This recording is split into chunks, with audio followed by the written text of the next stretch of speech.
yo, welcome to Sweaty Time Pro Wrestling, the only wrestling show that makes you feel fun. Yes, guys, I'm James. Yeah, I'm Sean, and you are currently feeling fun. How does that feel in your loins, you salty dog? Oh, it makes me want to watch the 1987 comedy Funhouse. Oh, it makes me want to look up what that is. It's Funland. Funhouse is the a musical.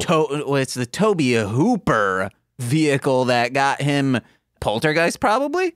Maybe. Isn't that also... No, that's Fun Home is the musical about the writer coming to terms with her own sexuality and being an adult in this crazy world. Oh, I'm glad I didn't have to figure out my sexuality as an adult. I knew it as a child. I said, oh my God. That's getting edited. Yeah, it does. It gets bleeped, fuckers. No, I found out my sexuality when I saw Nicole and said, oh my God, I want to go to there. Oh, man. Well, you know where I want to go, James? You want to go to episode 35 of Lucha Underground entitled... Fuel to the fire. That's right. Straight to the temple. Oh, I now know why they called it that. Wowzers. Oh, yeah. Did you also just watch the episode before starting this podcast like me? Oh, okay. I watched it last night. Nicole was working, so I was like, you want to know what? I'm going to watch it in the living room. So halfway through, Nicole showed up once she's done working. So I also have Nicole notes as well. It's all good. But... yes. Like, this episode's fucking rocks. Oh my God, they are doing such a great job ramping up to Ultima Lucha, two-parters. We will be doing watch-alongs for both episodes. And we will be rock hard the entire time. Oh, it hurts. It feels like my skin is ripping. It's so hard. And but agreed. I was baffled. I was like, Nicole, how can you be looking at your phone while this is on the screen? And she's like, I just saw an ad for shark shoes. And I'm like, are you going to buy them? And she's like, no. And I'm like, then get off. And get off to this, baby, because Mill's ass is looking tight. Oh my gosh, there's a lot of tightness happening tonight. I want to know more about the shark shoes, but we got to get to this smoky dojo. The opening of the episode, where Penta El Zero Mierdo, Pentagon Jr., is talking to his maestro. I think this is the second time we hear the maestro. Oh, I thought this was the first time we've been introduced because this isn't his master. This is his WMAC master because this shit is Mortal Kombat. It's Tekken. This is a real living creature, his master. Yes. At least maybe... it's personified through his hallucinations of religious proportion. I mean, I'm curious. I don't know for certain we're going to find out who this is, but there is a voice. We see a shadow kind of moving in the background for a second. Yeah. But also, to break down what we do see. Real quick. Hallucinations of religious proportions is when I get drunk off the blood of Christ, baby. Yeah. Hallucinations of religious proportions is what happened to me when I ignored my mental health and ran around New York City for 8 months in a severe manic episode. That's not a joke, but it was like, that's just, it was severe hallucinations, usually revolving around some religious figure of mine. It's also when you eat too much Christmas ham. Yeah. See, at least the thing I say that's like really sad gets bleeped out. Yours just, I can't control that. And say it with a smile on your face at least. Are you gaslighting me right now? No, I'm just saying make it entertaining. When you talk about your trauma... next time you talk about your trauma, make sure you do it with a smile. And how will you wear one of those short skirts we love to see so much? We discussed it on Formulaic. When I go quirky and cutesy, subvert expectations of, hallucinations of religious proportions. That's what happens when I jack off when I'm crucified. Like, from the blood loss. Like, that's something I would normally say. And then you guys go, what? But then when there's a vacuum left, you guys fill that void with something that's just sad. Wow, I'm sorry. I lived a life and I share with you. Hey, listeners, all three of you, let James know, fuck him. Hold on. That's it. Yeah. I guess, like, it makes sense where you're coming from, Sean, because, like, you are a comedian, aren't you? And it's your goal. Like, comedians did not sign up to be our hero. It's your job to be irreverent and dangerous, to question authority and take you through a spooky, mental, haunted house so you can arrive at your own conclusions. Jesus Christ. Did you look up that Whitney Cummings quote just to tell me I'm a bad podcast host? Man, she is verified blue check on X. Oh man, I love that. Jesus Christ, no, she doesn't. Oh. Yes, she does. Mark Maron is one of the first responses, and this tweet responding to it said, maybe add, in quotes, to be funny to that list. I mean, I feel like we've definitely talked about this quote in previous podcasts, and just I can't. You know what? It was a long time ago. I don't care if she has recognized the error of her ways. It's one of those things where, like, then everyone is dogpiled on her for that dog shit quote. Yeah, of pretentiousness. And then she's like, "Oh yeah, but remember, hang out with my buddy Crystalia too." Ooh. No, I don't know. I don't know her stance on him. Okay. That's what I mean when we say it was fun to dogpile on her. I don't want to throw on the Crystalia thing unless we can verify that. If we can bluecheckmarkx.com verify that, I will happily dogpile on her for that. But you know. I personally need to get my way into this here dojo filled with smoke, and Pentagon Jr. prostrating towards his master. The man refuses to fight him, Pentagon says. Vampiro is no longer the man he once was. The maestro, now again shrouded in shadows and a voice box, he advises Pentagon to destroy the man Vampiro has become. And Penta vows to sacrifice Ian Hodgkinson. Of course, the shoot name of Vampiro. Ooh! Also, real quick, Whitney Cummings has come out against Crystalia and has denounced him. Shout out Whitney Cummings. Hell yeah. Whitney Cummings, you're real as hell. She's like, I said spooky haunted houses. You know, the one where you reach into a bowl and it's just grapes? Not the spooky houses where they can grab you and punch you. Yeah, not the spooky haunted houses where you reach into a bowl and there's Crystalias in there. You're like, no, a predator. It's not one where you sit down and you eat a bag of popcorn from someone's crotch and they cut a hole in it. Yeah. You know what, Whitney Cummings? You're real. You're a real one for that one. Almost as real as my manic episode in New York City where I thought I was a telepathic Jesus. Holy Christmas, At dude. The desk. Man, you would be so much funnier if you weren't on meds. Jesus, that's...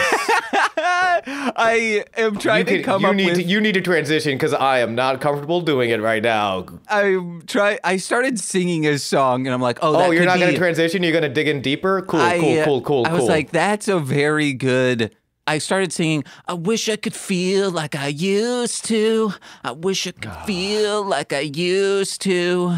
I wish I weren't happy. I was funnier before my meds. Like something like that. Yeah. And Nicole's like, that's such a funny like subversion of, it's like, hey, you think they're sad right now, but it's actually they wish they were sad. And I was like, that could be my next dance song. That might be. I don't know. Not to disagree with Nicole, because she's the only person who's consistently correct about things on this podcast, though she's never appeared on it. Yeah. It's just one of those things I hear that, and maybe it's, I don't know. I feel like I've heard that sentiment unironically for so long. Well, this is ironically. Yeah, I know, but it's like, it's just hard for me to accept it ironically. Does that make sense? Whereas like you hear I feel like sometimes too when people are like, oh, I'm not misogynist. I'm being ironically misogynist. And it's like, cool, but you're just kind of saying, You're saying misogynist things, but using a funny voice. But you're still, like, that's not what you're doing. You are being, I know you are being purposefully ironic, and it's, like, at this point, it's become a little common of, like, no, you are funnier if you are taking care of yourself. A healthy version of you is always funnier. But it's still just, like, and I acknowledge that this is me, but it is, I don't know, viscerally triggering to hear that stuff. Okay.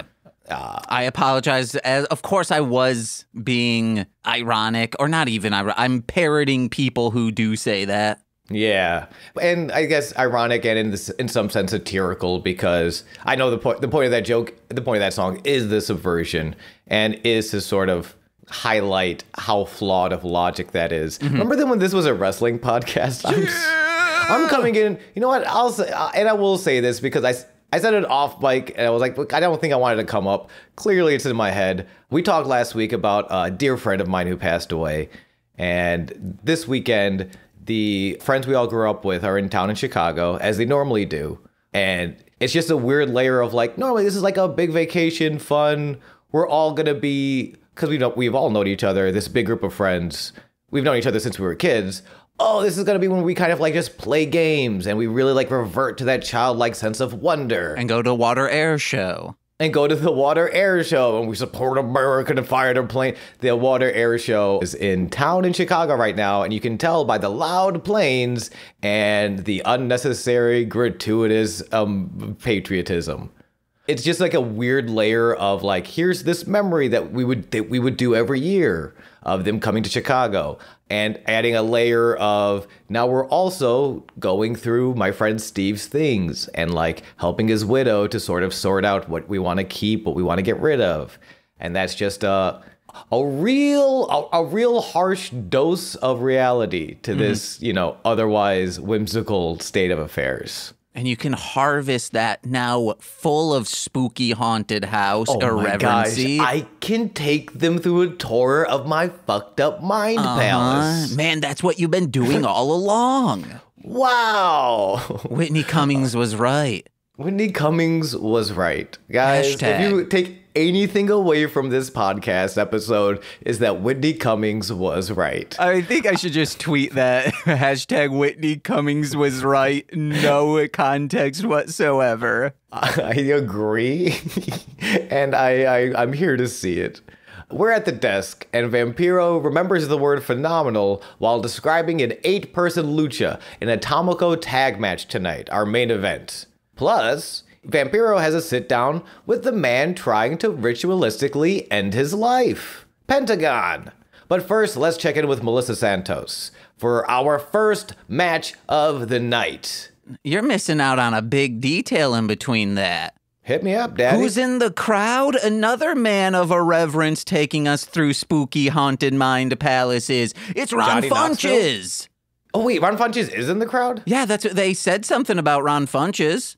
I think you missed that. I'm about to get into that. Okay. So the first match, the Mac versus Cage. One of my favorite rivalries, actually. For those of you who may have forgotten or are first into the podcast, Cage is the man who jumped and stole Mac's job from Daivari. He jumped Mac when Daivari was trying to offer him a job, and by proxy, also stole his cousinship from Big Rick. So Cage is very bitter. He's had a lot of like real close falls, real close title opportunities, but did not ever really seal the deal. There's a bitterness to Cage, and Mac is out a cousin and a job. He needs to fight this scab. Hey, real quick. When you go home for Christmas, I'm going to sneak up behind you when you're at family, and I'm going to jump you and say, I've taken his cousinship. And all your cousins are going to say, yeah, we don't know you, but you're cooler by proxy. What the fuck? Why all of my cousins? Even Amanda? Yeah, every single one. Amanda, go fuck yourself. How dare you betray me like this? I'm going to tackle you so hard, going to flip, and I'll get sistership. Okay, you need to edit that one. I don't know why my cousin's name I'm fine with. You leave my sister out of this, you son of a bitch. In the opening exchange, and I think this is where it comes up, where Matt Stryker refers to the Mac as Lucha's Ron Funches. Shouts out to the big fan. Yeah. I guess he's trying to like get in good with Ron Funches, maybe? I mean, Ron Funches is a notorious wrestling fan. And probably like, I feel like either was kind of blowing them up on Twitter or, because like, what is this? This is 2015. This is kind of the rise of Funches. At Midnight was probably on TV. And I know Ron was like a big kind of like name on that. Yeah, he was showing up on Scarborough Country and Who Charted at the time. Okay, yeah. So Ron was probably like, and probably was hitting them up at that point being like, or even on Twitter, like, you guys should watch Lucha Underground. And Matt Stryker's like, it's a really cool way to shout out Ron Funches by comparing him to the heavy-set black wrestler we have on our roster. They're like, okay, Matt Stryker, okay, I see what you're doing there. It's just weird because like Mac becomes a sort of lighthearted, and like outside of Lucha Underground is a kind of lighthearted individual. Like he's the kind of guy that's like, I'll smile through my teeth, but once that bell rings, I'll kick your fucking teeth in. But that's just not how he's been presented yet. Like he's been presented as a pretty serious guy. What did you do to your pen? Oh, all of a sudden I had 2 pens. I don't know where the other one came from. James, you did it. You won. This podcast is over. We're shutting it down. James is retired. 2-pen James is fucking out of the game because truly, what is there left to conquer? I wish I was Playpen James, because then I'd be a baby again. Oh, man, I wish I was a Muppet baby, because then I get to hang out with fucking Skeeter. And Star Wars. Yeah. And Kermit the Frog's weird eyes that don't really mesh up with the rest of everyone else's eyes. I'm Kermit the Frog here, and I'm a baby. Grandma, fill my diaper so I can change it. Dude, that's a really good Big Bird. Congratulations. Thank you. Why wasn't Big Bird on that show? Speaking of Big Bird on this show, we got a big fucking grudge match here. Explosive exchange up top. There's like really no feel out period in this match. It's immediately just, I'm gonna fucking hit you. And I almost want you to hit me back just so I can feel something again because you stole my cousin, Cage, you machine. And Vampiro was like, hey, I love Cage now because in the beginning, I thought he was just a mouthpiece, nothing else, just talk, talk, talk, which is great, Sean, because the Dominator is now just a mouthpiece to help you chew a dog. Oh my God. James, like, the fact that you're here with 2 pens leading as successful a life as you are, it defies the odds from the massive, overwhelming, crippling amounts of lawsuits you received after the first time you brought the Dominator into this conversation. Why must you constantly flirt and threaten the legal system with your radical ideas of dog treatment? They're gonna get your ass. Bud, they're going to get your ass. I got 3 pens now. Oh shit, you're untouchable now. He's untouchable. Unlike them dogs are getting touched with my teeth. But the new mouthpiece, in case you don't want fur in your mouth, it's kind of like a dental dam plus it's like silicone teeth. So it's giving the sensation, like the fear of the dog being bit, but it's not doing damage to them. Well, there's a lot of damage being done to these 2 wrestlers tonight. Like, very little in the way of counters. Not a lot of reversals. It's suplexes, flying knees, big man moonsaults. Like, just coming out of the gates, bombs immediately. This is an awesome fucking match. Vampiro also takes time out to shout out his Twitter followers. Big Ron Funches guy, I imagine. Cage gets dumbfounded by a flying knee off the top rope. Mac kicks out of a discus lariat. Has Cage been underestimating Mac? Oh, I think he has been. Because he's a has-been, this damn Cage. Whoa. He's still Big Rick's cousin. Show him a little respect. Oh, yeah. It's interesting, though, because it is a story of, like, Cage is kind of fighting everyone. Again, he's very bitter right now. He's he's fighting everyone in the world, where Mac is fighting the man who stole his cousinship. Like, there's an interesting dynamic there. Mac on the run, Cage catches him with a European uppercut. Cage on the run, Mac catches him with a Superman punch. Mac hits a surprise running schoolboy for the win, 4 minutes and 1 second. Mac overcomes Cage. Superman punch is also vanilla and blue and a little bit of cherry.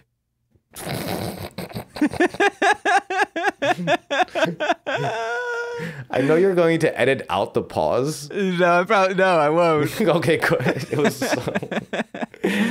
was lovely. It's like Superman ice cream, guys. That's what I was going for. Yeah, you fucks, you stupid bastards. I love you all. Also known as Scooperman. Oh, but not known as Pooperman because we don't poop in this house.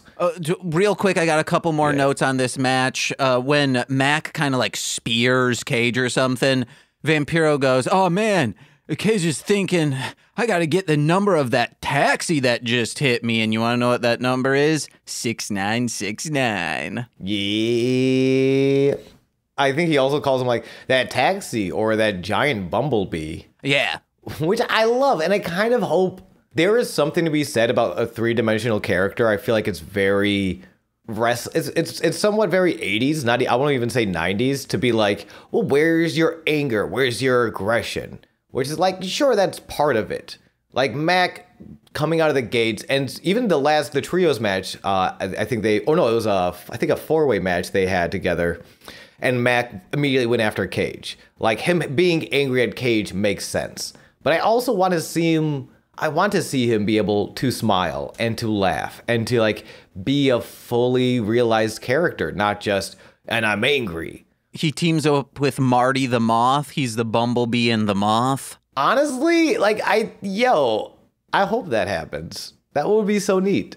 And because I just love seeing anytime any character like, and I say character, that's any performer. You're a musician, you're a comedian, and anytime you're performing something, you are yourself creating. So like less an actor, more of an actor writer. Like when you can bring multiple dimensions out, it's a better experience. Bring out multiple dimensions. What are we, Marvel? Whoa, Mondays, am I right? Mondays? Yeah, it's a Garfield reference, but it's also a Scarlet Witch reference. Oh, okay. I don't remember that. Oh, it's a meme. You ever see those memes? Oh, yeah. I've seen so many memes in my life. Guys, I've never seen a meme. Oh, no. I thought it was pronounced Mimi. I thought it was a Drew Carey thing. Moon over Parma, bring my love to me tonight. You were going to say something. Yes. I was flabbergasted that the Mac won and so excited, but we all won seeing Cage rage strip in the ring, and I was like, Mommy's moist over here. Yo, hell yeah. I'm so moist. I got to get back to the locker room. I do have one. Way back, Vampiro is like, Pentagon Jr. challenged his manhood, but at least he didn't challenge his manhoodie, because that's got a hatchet man on his back, and that's family fuckers, and that's all he has. Oh, wait, no, he says that he got family taken away. Does that include the Juggalo family? Yo, that's a good point. We'll get there. We're on our way there. But, ooh, that's a good point. I hope not. But first, we got to hit the locker room where Son of Havoc is there. He's putting on his trio belt. He's feeling cool. When he gets a tap on the shoulder, turns around, no one is there. Huh? Turns back around and, oh, hello, Katrina. I laughed so hard at this because I forgot that they had a previous run-in. I was like, why does she care about them? These are like the weirdos that come into a group and they are very good at what they do, but they don't give a shit about the politics. So everyone's like, we have nothing against them. All we can do is just try to beat them, and that's the only way we're going to best them, because no matter what we say to them, they're just going to look at us like we're dumb. Like literally. Well, and just the story they've all gone on, this odd throuple of just being like at the absolute bottom of the pecking order, just like eternal losers, and then they come together and they're winning and they are champions, and so you do have to acknowledge them. It's like that moment where I'm trying to think. The weirdest kid in school just made starter for varsity football. And he's a big deal. And you're like, fuck, man, I don't want to learn about Yu Yu Hakusho. Okay. But the best quarterback we've seen in 50 years is a big Hiei stan. And now we all have to acknowledge that, in this example, R2 Shelby 2 is the lead quarterback on your football team. But like it is that moment of like, we have to acknowledge you. You're like real now. So even Katrina, the mouthpiece of Mil Muertes, the man of 1,000 deaths, needs to come for Son of Havoc. It's a proving match. It's a match to assert Mil Muertes' dominance. Like, right, there's like, he's not getting anything out of this other than to send a further message to Prince Puma. Mm-hmm. But this isn't Son of Havoc in the beginning of Lucha Underground, and it's a very interesting exchange. Yeah. She warns Son of Havoc death is coming for him. When Evilise arrives, tells Katrina to back off, bitch. She will not hesitate. That's another meme. Katrina pulls Son of Havoc's beard, flickers the lights, and disappears as Son of Havoc falls on top of Evilise. And while he's lying on top of her, Angelico arrives in the doorway. Oh, God. Don't tell me you two are getting back together. Shut up. It's so good. It was beautiful. I love these three. Man, this is what like good, fun comedy in wrestling being billed as not just a comedy act, but like a believable threat, like can do. Like this, it's such a fun texture. It's Three's Company. They're doing a Three's Company storyline in the context of professional wrestling, and it fucking works, and it's so good. It's comedy dell'arte. Yes, the Pantalones, the Del Torres, the lovers, if you will. We have a sit-down interview, Vampiro with Pentagon Jr., the man trying to assassinate him. James, if you were a wrestling legend turned news media personality, would you ever sit down with someone actively trying to kill you? Yeah, because I'm trying to get these hard-hitting stories. However, Vampiro sucks at interviewing because as an interviewer, you should be able to guide conversations and make sure emotions aren't running high. Every single interview ends with them just running off and saying, fuck you, and leaving. And he puts fuel to the fire. We'll get into more fuel later. Vampiro starts the interview by apologizing. Thanks for being here. I'm sorry for what happened. A reminder, of course, Vampiro is the one that saved Sexy Star from Pentagon at the end of their rivalry. He's the one that got involved, and he should not have gotten involved. He's no longer an active competitor. He says, my time is gone, my temper got away from me, and I'm sorry. But Vampiro, you had every right to do that. I think that was more... And I don't want to like assign too much, I don't want to imprint something that's not there. But I will say, I do think it's based on the context and his delivery. This was him trying to be like, I don't think I'm wrong, but clearly you need this. And I am. And fuck you, James. I am a good interviewer. He knew you were going to say that years before. That's the insight of Vampiro.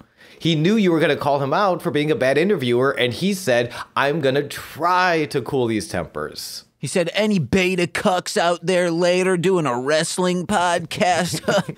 Get out of here. Go back to watching your lucha movies. That's what you're really into. Try to convince your friend Sean Marciniak to do just nothing but Santo films. Maybe a couple Blue Demon Juniors, but don't you dare watch my film, Vampiro Warrior of the Night. I'm trying to bury that. Also, shout out to Vampiro Warrior of the Night. Best movie we've ever seen. Vampiro asks Pentagon, who is this master? Penta responds with silence. But Vampiro expected this. He goes, okay, I was expecting you wouldn't answer that. At first I was like, okay, I was expecting you to say any words. That's what I thought he was going to say. I was expecting you to respond verbally because that is how interviews work. Pentagon. But I'm bad at this. I'm bad at this. So he's going to switch focus. Vampiro says, you're violent, you're aggressive. I get that. Reminds me of me. And Penta cuts him off. We're both very much alike. We enjoy the pain of others. But who are you now? Are you Vampiro or are you a coward? It would have been very funny if he's like, all right, if you're not going to talk to me, let's see how you do with another interviewer. And then Sock puppet. Vampiro walks off, and then you see just someone run into the ring, fall flat on the ground, face first. Then he gets up and he says, "Yo, bro, you like ranch?" And just spray ranch on him. It's Eric Andre. Eric Andre would be amazing. It's crazy how he's not in the wrestling world. I know. I don't think he likes wrestling, but that's okay. He's got to. I don't think it's weird, man. Wrestling has such a bad connotation after years of mediocre monopoly that was the WWE. And if you were a WWE fan, like there were bright spots. I'll give that to you. In any era, there are bright spots. But when you have one company in a nation and it actively goes not just PG, but straight up shitty television, it turns a lot of people off. And we had like decades, about 15 years of that. So either he does, no, he's like in the ring. So like he has pictures of stuff, but a bunch of wrestlers have been on his show. Chris Jericho was recently on. I guess John Cena gave him a concussion during a stunt gone wrong. I didn't know that. All right, cool. So the wrestling world goes into his world, but I guess they're not inviting him into theirs. They don't want to get sprayed with ranch. Are they wrestlers or are they cowards? Hey, Penta, you like finger banging? How about you see one of these finger bangs, and he like does this, and his finger rolls off a note that says bang, or it rolls off and it has to be blurred out because it's like someone getting fingered. Yeah, I was going to say, I think it's the latter. Vampiro responds, he is not a coward, by the way. For all you wondering at home, he is not a coward. He will push Penta down. This is where that first apology where he's like clearly not wrong. I'm wondering about that.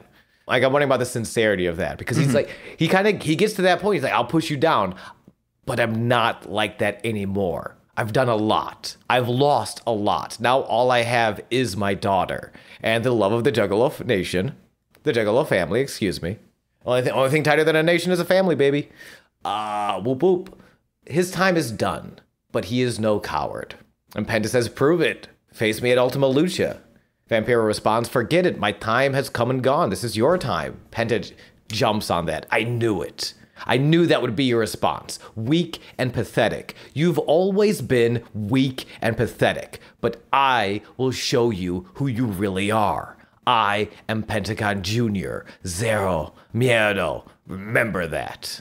And we cut to our next match. So before we get to that, Nicole is watching this. Yes. Vampiro says, hey, I've been wrestling for 33 years. I gave it up. Like, I've done my time. I've been a legend, but this is your time. And Nicole goes, I was thinking, wow, he's been wrestling for 33 years and this is his acting. But then I remembered, oh, yeah, this is the guy from that movie we watched.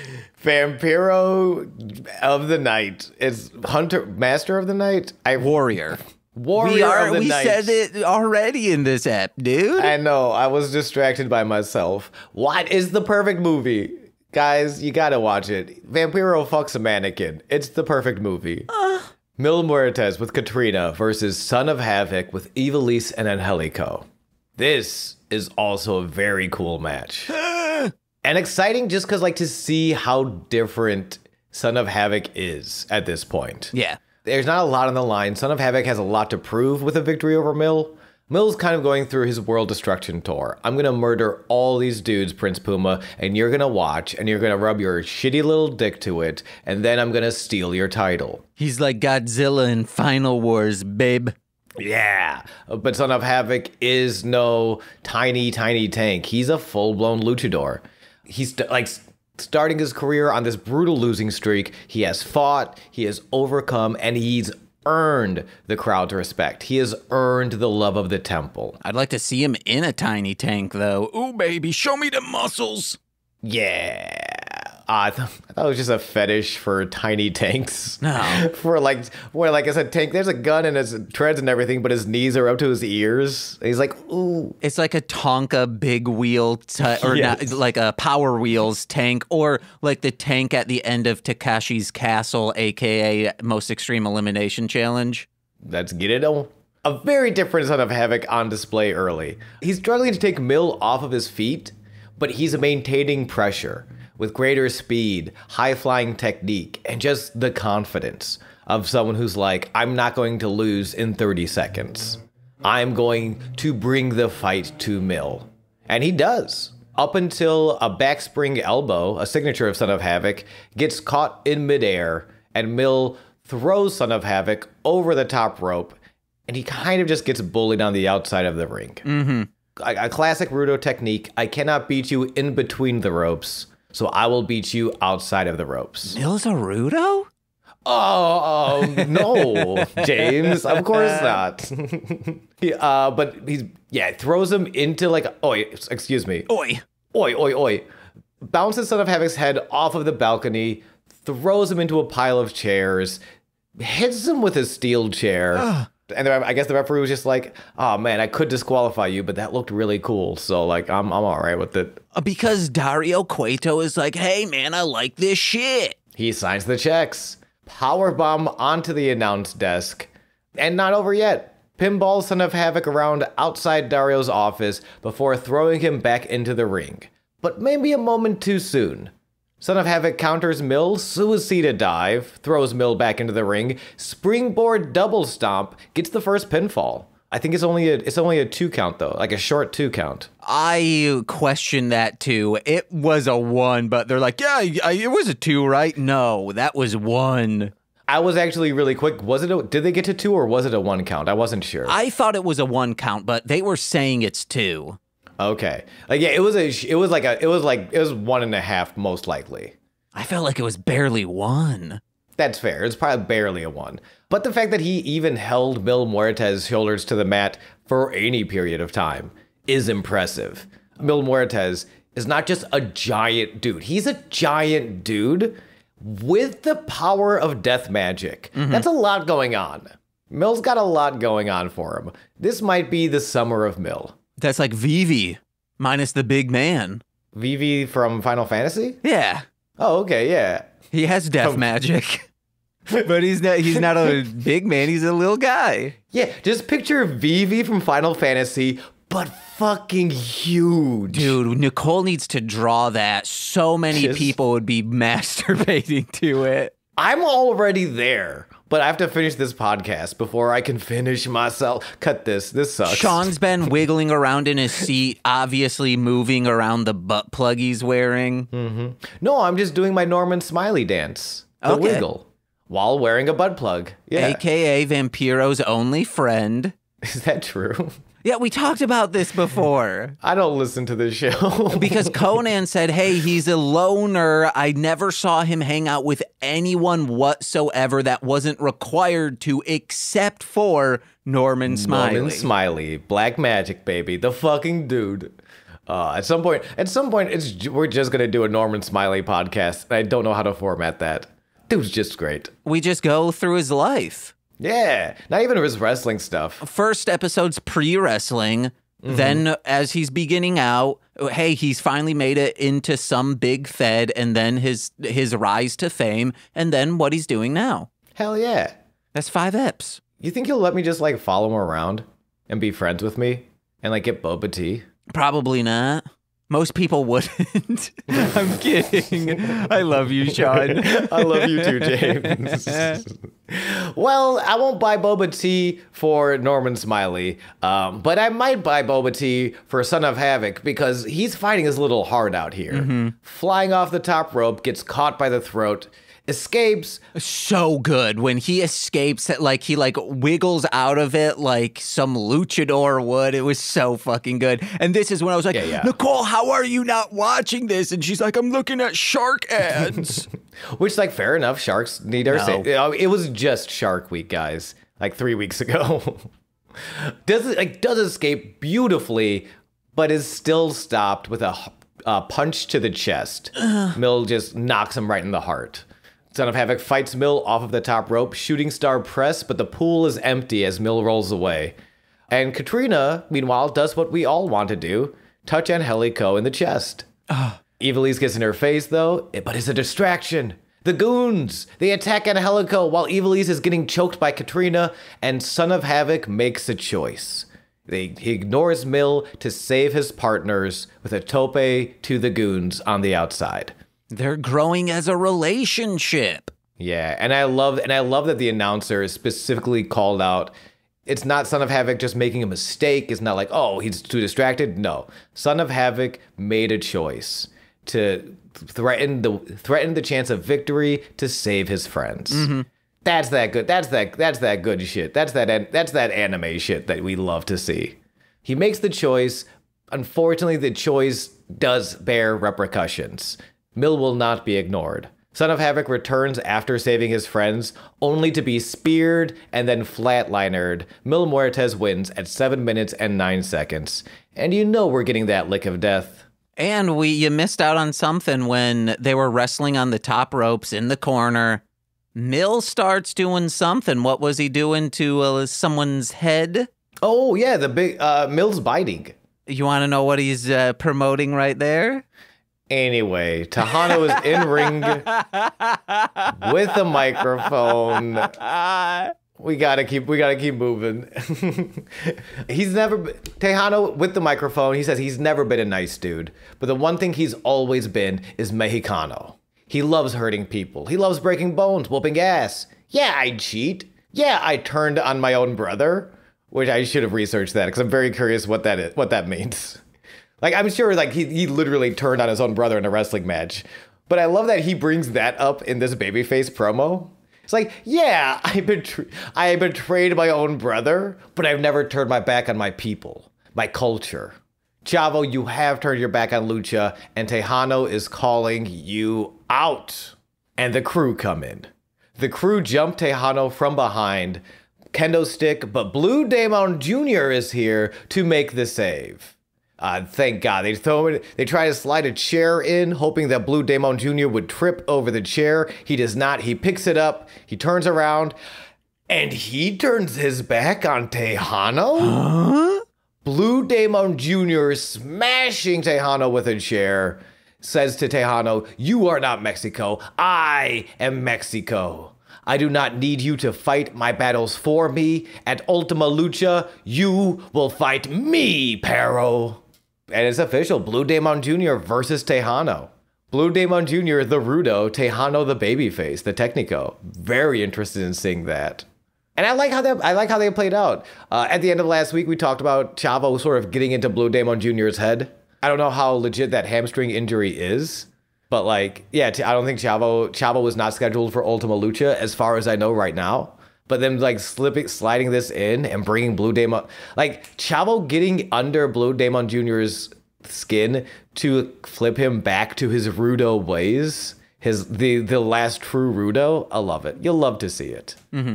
I could not find anything about specifically when they turned. It looked like Texano and Supernova have had in ring some disagreements. Okay. Like multiple. And also like Supernova, sometimes you could say also turned on his brother El Texano Jr. It's like when you're having an argument and someone brings up something that's like not related to try to make their point. Mm-hmm, mm-hmm. Like, listen, I'm no scientist, okay? I shat my pants in 3rd grade. But if you look at the research, you will see the Earth is flat. Yeah. What was that about you shitting your pants in the 3rd grade? Focus on the flat Earth and not my poopy pants. Yeah, my pants sure weren't flat. They filled out, Ooh. baby. That's how I know. I know what flat feels like because I pooped my pants. Our main event tonight is the Atomicos match. Team Alberto with Aerostar, Drago, and Sexy Star versus Team Mundo with Hernandez, Jack Evans, and Superfly. Real quick, fuck Blue Demon Jr. And I was like, oh, they did it. They convinced me. I thought this was going to be Chavo in a mask. I did too. I really thought that. And then as I kind of kept going, I'm like, oh, I like this is so much more interesting, I think. I don't know, maybe because it is a character where like if it was Chavo, it would be surprising, but it would be very on brand for Chavo. Yeah. Where this is like such a flip for Blue Demon. And to have a legend be a villain, to be a bad guy, like that, if this goes well, like it will push Texano. Yeah. It will give it gives a lot back to Texano, to this next generation. And that's awesome. Mm-hmm. I'm excited for all these matches and this one. It's nothing but bangers this episode, guys. Yeah. The Atomicos match. Alberto, Aerostar, Drago, Sexy Star versus Johnny Mundo, Hernandez, Jack Evans, and Superfly. Johnny Mundo, the babyface, the hero of our hearts, receives a hero's welcome. God, he's such a good guy. It's nuts that they're like, hey, these are the bad guys over here. Well, you have just like Alberto seems so like, oh, God. And I'm pissed that Drago and Aerostar are on his team because I'm like, I want both these teams to win, but there is one person I don't want to win. Specifically. Well, and it makes no sense when you have like Johnny Mundo, again, clearly a hero, did the Lord's work by throwing Alberto's face into the window of Dario Cueto. You have Jack Evans, the man who invented Lucha Libre. He said it himself on television. That can't be a lie. You have Hernandez, who's like really big and cool. And then you have Superfly, who definitely doesn't look like a side villain in a Terminator movie. Uh-huh. He kind of looks like a side villain in a Terminator movie. They start off, Mundo smartly tagging out early so Jack Evans can show El Patron what Lucha is all about. We don't have time, but you gotta tell me, what Terminator movies are you watching? All right, you ever see the one where it's three little kids and they're fighting people with guns? I was going to say the one with Melanie Griffith and Tom Hanks, and they're sipping coffee, and he sends her an email, and then they fall in love. Okay. That's my favorite Terminator movie. And at one of the rival bookstores is this man saying, like, you can't come into this bookstore, Tom Hanks. Yep. Or they go on a date and he's like the bouncer or something. I don't know. Squaresoft's the bouncer. Was literally about to say it, and then the bouncer is wearing too many belts. Uh-huh. And then if you walk away, you won't hear me say please nor ooh baby. Because while the bouncer is not a Kingdom Hearts game, it's kind of a Kingdom Hearts game. For sure. It's crazy how they never crossed over into Kingdom Hearts. Yeah. For literally, I think just the two of us, because we're the only ones who know what the bouncer is. It's a game that deserves to be remade and just make the controls and camera better, and then you have a hit. We don't have time to get into how good the bouncer should have been. But what we do have time to get into is Sexy Star coming down with her garb on. She looks like a Cenobite, and that is a compliment. Ooh, I missed. Oh, nice. Wait, which one is the Cenobite? Is that the alien? Cenobites are from Hellraiser. Okay, yes. Yo, yeah. Very hell hot in appearance, our Sexy Star. If that's what's throwing hooks into me, I'm like, okay, I guess I'm into this. Oh, I guess I'm hooked on this Cenobite, if you know what I'm saying. And I'm hooked on phonics. And I'm hooked on Aerostar and Drago with the synergy. I love this. After their tag team moves, they're doing such cool shit and doing such cool shit together. Like, after they had the best of 5, they went through it all. They took each other to hell and back, but they did it with honor. They did it in the spirit of Lucha. And because of that, they can come back together and create fucking magic. That's what friendship's about, baby. James, if I ever have to fight you in a best of 5 series and we take each other to hell and back, just know I will tag team with you afterwards and do cool Lucha shit. Mm-hmm. Let's do a best of 5 in Fortnite. Yeah, and I'll fucking I don't know any flossing. That's the one dance move I could think of. Is that still a thing? Yeah. Is that still in Fortnite? Okay. Floss on your fucking ass. But then I'll come back and help, and we'll fight together, back to back, side by side, Lobo and Turbine style. Uh-huh. So you're going to put a thong on me? Yes. Because you'll be flossing my ass. Yes. And I'm going to chase you out of the temple. I don't have a great transition. Alberto is chasing Johnny. Alberto cannot get his hands on Johnny this entire match. Like, he literally chases him out the temple through a door. It's ridiculous. It is Tom and Jerry comical. We did forget to mention there was a locker room scene in the beginning of the three. It was Jack, Hernandez, and Superfly. They walk up to Johnny and they're like, "Why are you rubbing lard on yourself?" And he goes, "Hey, you're going to see when I'm in the ring." Absolutely. The greased up Johnny Mundo. Just wait. The greased up Johnny Mundo, ever slippery, ever just taking advantages. Like, it's a lot of Technicals take control early, but it's El Patron on the outside chasing after Johnny, gets caught from behind by Jack Evans. Like, I don't think Jack Evans is the one guy that really doesn't do anything unless it's from behind in this match. Which, you know what? Smart. I appreciate that. Sounds like me in the bedroom. Ooh. Because if I'm looking at you front on, I get scared. And I become an innie practically. Oh, gosh. I want to say, yeah, I know, but I don't want to add that to our lore. I don't want to add that to our lore. No. Yeah, I've seen James bang a sex doll on Pornhub. Yeah. Wait, even sex dolls? You need them not looking at you? Well, no, it's because all of your sex dolls have real human eyes. Oh, yes. Mm-hmm. Not real human eyes. I just get glass eyes and put them in.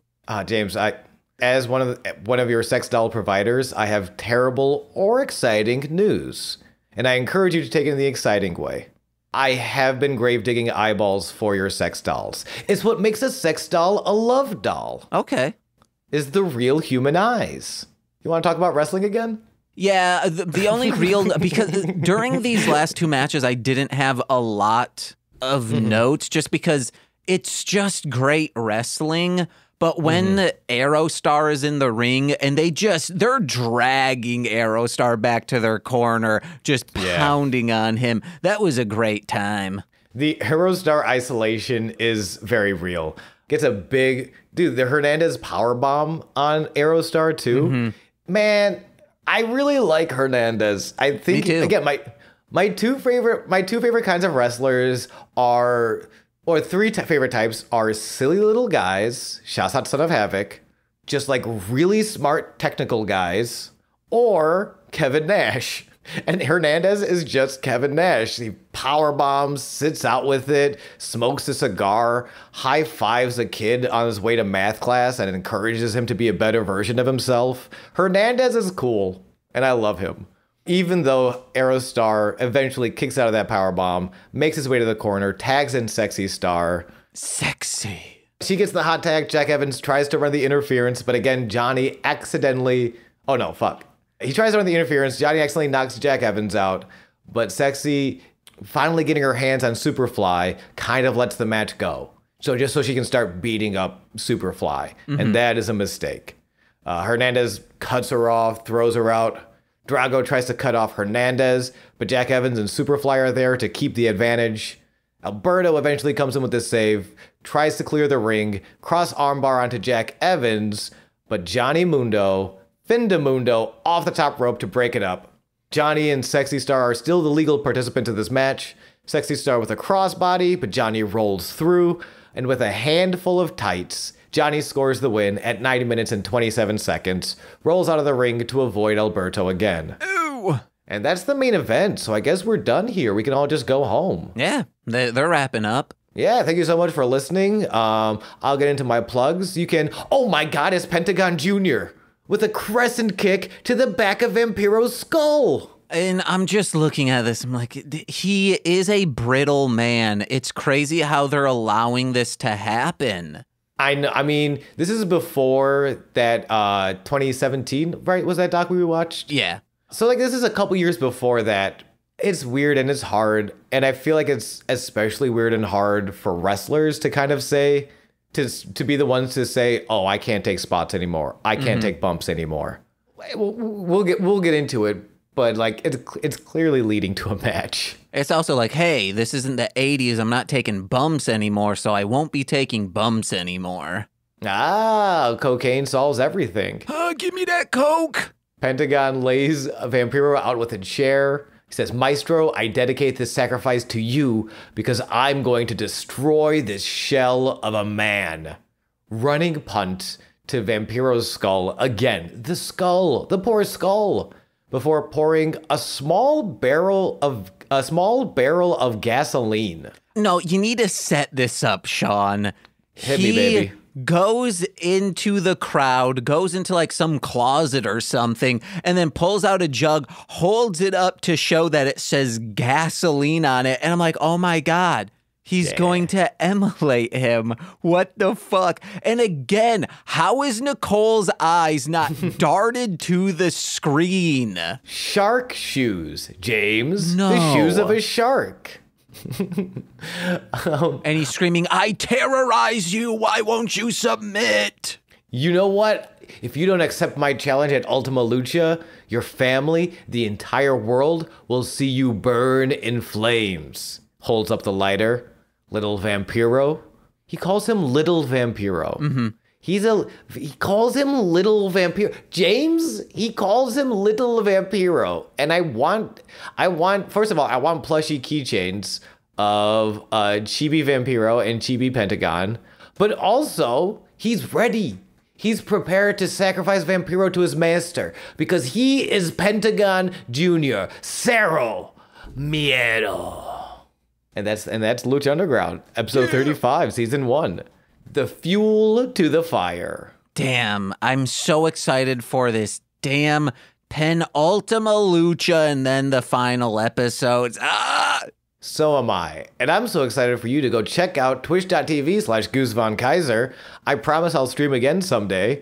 We got into it. Life has been a little full of things that are not life for me lately. But, you know, I'll be back on there one day, and then you can watch me fucking high-five you virtually.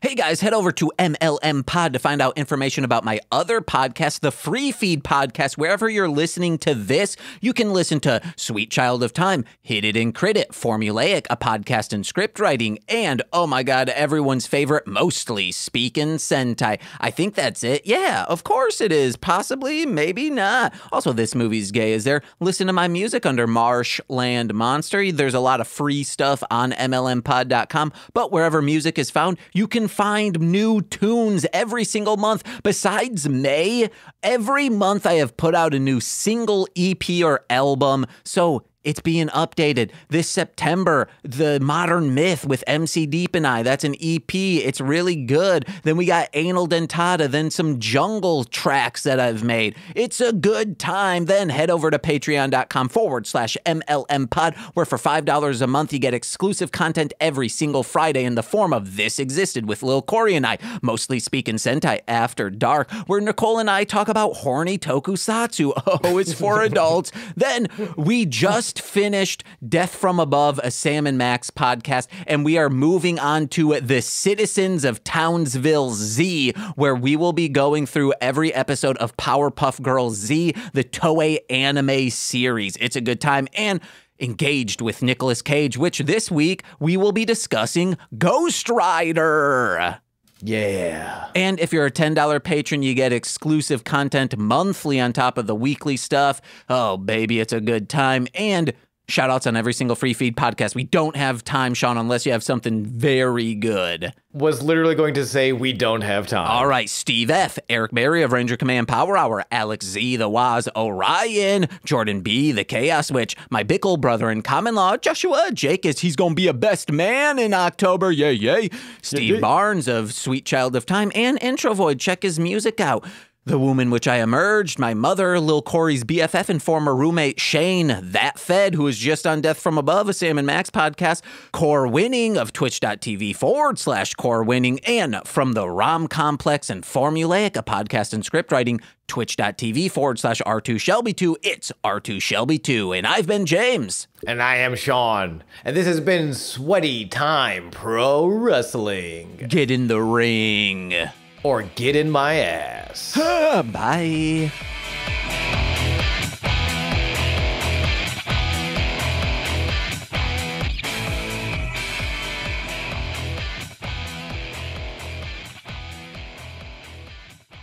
Oh, yeah.